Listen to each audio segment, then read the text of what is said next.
ایک ایسا دیو ہیکل اور دراز قد انسان جو طوفان نوح سے بھی بچ نکلا۔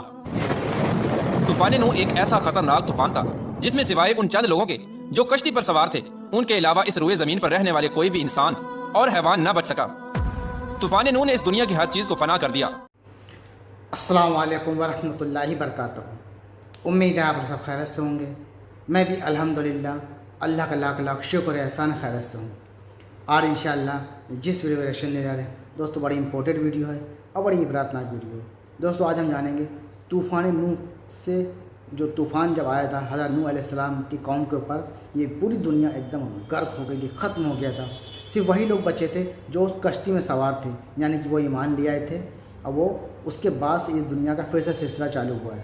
لیکن ایک شخص ایسا بھی تھا جو طوفان نوح کی عذاب سے بچ گیا تھا، یعنی کہ اللہ کے عذاب سے بچ گیا تھا۔ اس نے ایسا کیا کام کیا تھا کہ جو اللہ کے عذاب سے وہ بچ گیا تھا، اور وہ آدمی اتنا لمبا اتنا چوڑا تھا کہ اس کی کوئی حد نہیں تھی۔ دوستو آج کا جو ہمارا ویڈیو ہے دوستو اسی ٹاپک پہ ہے کہ وہ ایسا شخص تھا، اسی بارے میں ہم آپ پوری ڈیٹیل سے جانیں گے آج اس ویڈیو کے ذریعے سے۔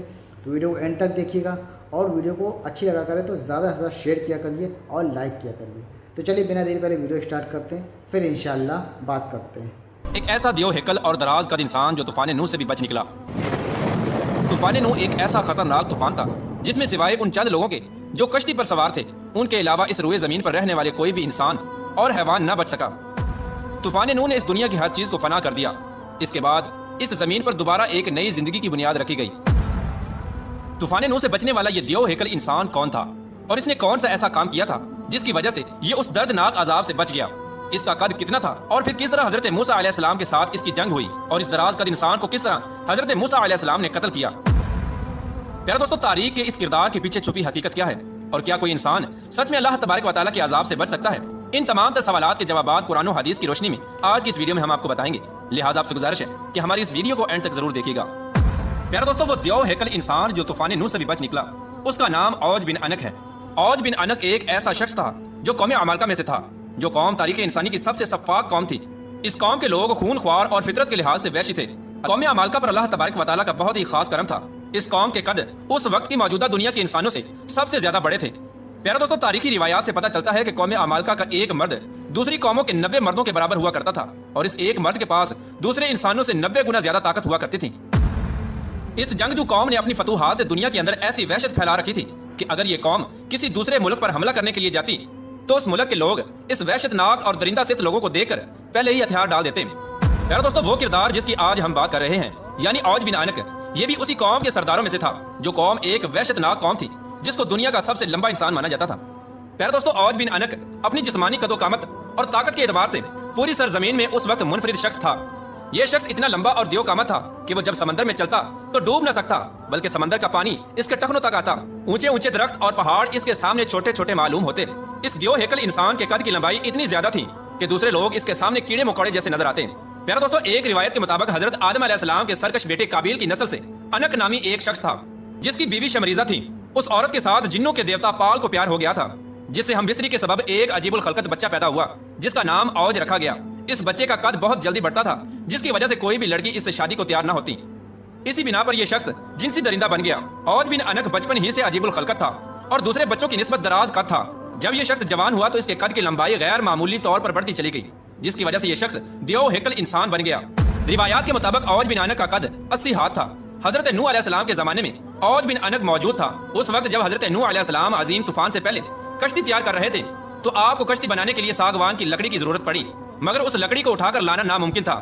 اس لکڑی کو اٹھا کر لانے کے لیے ایک ایسے شخص کی ضرورت تھی جو دراز قد اور طاقتور انسان ہو، لہٰذا اوج بن عنق نے حضرت نوح علیہ السلام کی مدد کی، اور اوج بن عنق نے اس لکڑی کو شام سے اٹھا کر حضرت نوح علیہ السلام کی خدمت میں پیش کیا، جس سے وہ کشتی تیار کی گئی۔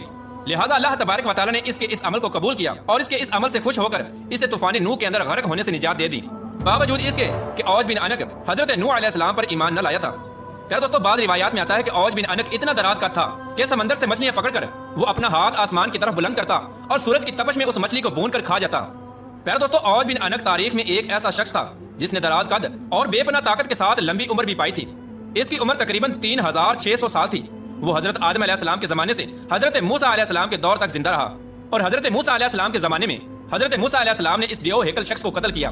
اس واقعے کا پس منظر کچھ یوں ہے کہ جب بنی اسرائیل کے لوگوں کو اللہ تبارک و تعالیٰ نے فرعون سے نجات بخشی تو حضرت موسیٰ علیہ السلام کو اللہ تبارک و تعالیٰ نے یہ حکم دیا کہ وہ فلسطین پر حملہ کریں اور فلسطین کو فتح کریں، کیونکہ اس وقت اللہ تبارک و تعالیٰ نے فلسطین کی زمین کو بنی اسرائیل کے لوگوں کے لیے مقرر فرما دیا تھا۔ حضرت موسیٰ علیہ السلام نے اپنی قوم کو لیا اور فلسطین پر چڑھائی کے لیے نکل پڑے۔ اس وقت فلسطین کے اندر قوم عمالقہ آباد تھی، جن کا سردار اوج بن عنق تھا۔ حضرت موسیٰ علیہ السلام نے اپنے قبیلے کے 12 سرداروں کو چنا اور قوم عمالقہ میں بھیجا تاکہ اس علاقے کی صورتحال سے آگاہی مل سکے۔ جب یہ 12 سردار ملک شام میں پہنچے تو اس وقت وہاں کا حاکم اوج بن عنق تھا۔ پیارے دوستو، اس بات کے اندر کوئی شک نہیں کہ قوم عمالقہ ایک دراز قد قوم تھی۔ جب یہ 12 سردار فلسطین کے قریب پہنچے تو قوم عمالقہ میں سے ایک بندے نے انہیں پکڑ لیا اور ایک گٹھڑی کے اندر باندھ کر ان کو اپنے سردار کے سامنے پیش کیا، اور وہ شخص اوج بن عنق سے کہنے لگا کہ میں نے ان لوگوں کو جاسوسی کرتے ہوئے دیکھا ہے۔ جب یہ 12 سردار اوج بن عنق سے ملے تو اس کی قد و قامت اور جسمانی بناوٹ کو دیکھ کر حیران رہ گئے۔ پھر اس کے بعد ان 12 سرداروں نے اوج بن عنق کو اللہ تبارک و تعالیٰ کا پیغام سنایا اور بتایا کہ ہم جلد ہی اس ملک کو فتح کرنے آ رہے ہیں اور اللہ تبارک و تعالیٰ کا وعدہ ہے کہ وہ ہم کو فتح عطا فرمائے گا۔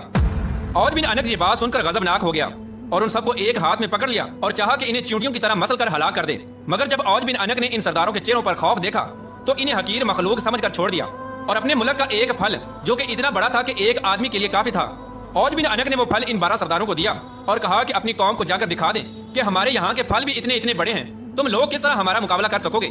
چنانچہ اس طرح وہ 12 سردار اپنی جان بچا کر وہاں سے واپس اپنے ملک کی طرف روانہ ہو گئے۔ جب وہ سردار اپنی قوم میں واپس آئے تو انہوں نے اپنی قوم کو اس وحشت ناک مخلوق کے بارے میں بتایا، جس طرح کہ اللہ تبارک و تعالیٰ قرآن پاک میں ارشاد فرماتا ہے، جب حضرت موسیٰ علیہ السلام نے اپنی قوم سے کہا کہ اے میری قوم، ارض مقدس میں داخل ہو جاؤ جس کی سرزمین اللہ تبارک و تعالیٰ نے تمہارے لیے لکھ رکھی ہے، اور پیٹھ نہ دکھاؤ ورنہ خسارے میں رہو گے۔ اس بات پر بنی اسرائیل کے لوگ بولے، اے موسیٰ علیہ السلام، تم اور تمہارا پروردگار لڑو، ہم تو یہیں بیٹھے ہیں۔ وہاں تو ایک طاقتور قوم عمالقہ آباد ہے جس کا ہم مقابلہ نہیں کر سکتے۔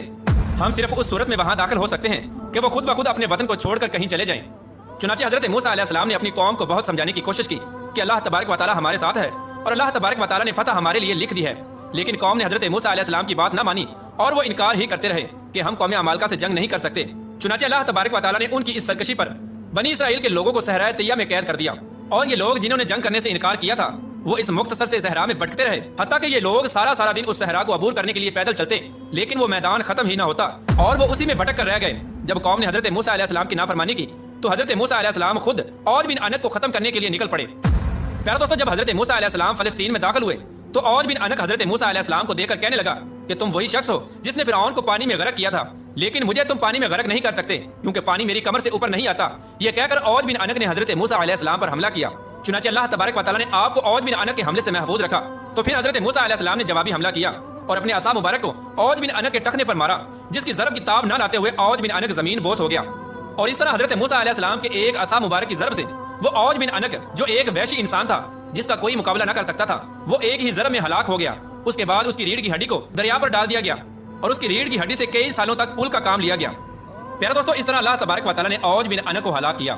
پیارے دوستو، اب بات کرتے ہیں کہ کیا کوئی سچ میں اللہ تبارک و تعالیٰ کے عذاب سے بچ سکتا ہے، اور کیا حقیقی طور پر اوج بن عنق بھی طوفان نوح سے بچا تھا، جبکہ طوفان نوح اللہ تبارک و تعالیٰ کی طرف سے بھیجا ہوا ایک دردناک عذاب تھا۔ پیارے دوستو، اوج بن عنق کا طوفان نوح سے بچ جانا، اس کے بارے میں روایات میں آتا ہے کہ یہ من گھڑت قصے اور کہانیاں ہیں جو کہ بالکل جھوٹ ہیں اور قرآن کے خلاف ہیں۔ قرآن کریم میں اللہ تبارک و تعالیٰ حضرت نوح علیہ السلام کی اس دعا کو یوں ذکر کرتا ہے کہ زمین پر ایک کافر بھی نہ بچنا چاہیے، اور یہ دعا قبول ہوئی اور ایسا ہی ہوا۔ اور ایک دوسرے مقام پر اللہ تبارک و تعالیٰ ارشاد فرماتا ہے، ہم نے نوح کو اور ان کی کشتی والوں کو نجات دی، پھر باقی سب کافروں کو غرق کر دیا۔ پیارے دوستو، ان آیات سے واضح طور پر پتہ چلتا ہے کہ ان لوگوں کے علاوہ جو حضرت نوح علیہ السلام کی کشتی میں سوار تھے، کوئی بھی روئے زمین پر بچ نہ سکا، خواہ وہ کتنا ہی دراز قد انسان کیوں نہ ہو۔ اس وقت حضرت نوح علیہ السلام کی کشتی کے علاوہ کوئی بھی روئے زمین پر باقی نہ رہا، بلکہ سب کچھ ختم ہو گیا اور سب کچھ فنا کر دیا گیا۔ حضرت نوح علیہ السلام کی کشتی پر جو لوگ سوار تھے، پھر اس کے بعد اللہ تبارک و تعالیٰ نے انہی لوگوں سے اور انہی جانوروں سے اس روئے زمین پر ایک نئی زندگی کی بنیاد رکھی، اور آج جو نسل موجود ہے یہ انہی انسانوں میں سے ہے، اور اس طرح اللہ تبارک و تعالیٰ نے طوفان۔ تو دوستوں، یہ تمہارے شن جو آپ نے دیکھا، طوفان نوح سے بچنے والا وہ شخص اتنا لمبا چوڑا، اور کس طرح سے پھر حضرت موسیٰ علیہ السلام ان کی اس سے جنگ ہوئی، کس طرح سے معاملہ ہوا۔ لیکن سب سے اہم بات ہے دوستوں کہ ہر قوم پہ اللہ تعالیٰ نے اپنے پیغمبر، اپنے نبیوں کو بھیجا ہے صحیح راستہ دکھانے کے لیے، اللہ کی اطاعت کرنے کے لیے۔ جو قومیں مان گئیں، اللہ پہ ایمان لے آئیں، وہ سمجھ لیجیے بچ گئیں، اور جو قومیں نہیں مانی پھر ان کو اللہ کا دردناک عذاب کا سامنا کرنا پڑتا ہے دوستوں۔ تو اس لیے اللہ کی رسی کو مضبوطی سے پکڑیں اور قرآن ہدایت کی کتاب اس پہ پڑھ کے عمل کریں، تو دوستوں دنیا بھی سنور جائے گی اور انشاءاللہ آخرت بھی سنور جائے گی، اور اللہ کو راضی کرنے کے لیے وہ سارے کام کریں جس سے اللہ راضی ہوگا دوستوں۔ نمازیں پڑھیں، تمام اچھے کام کریں دوستوں، رزق حلال تلاش کریں، تو تو یہ سب چیزیں اچھے کام کرنے کی ہے۔ تو دوستوں امید ہے ہماری ویڈیو آپ کو اچھی لگی ہوگی، ویڈیو اچھی لگی ہوئی تو اس کو شیئر کریے گا۔ ہم ملیں گے آپ سے انشاءاللہ نیکسٹ ویڈیو میں، تب تک کے لیے السلام علیکم ورحمۃ اللہ وبرکاتہ۔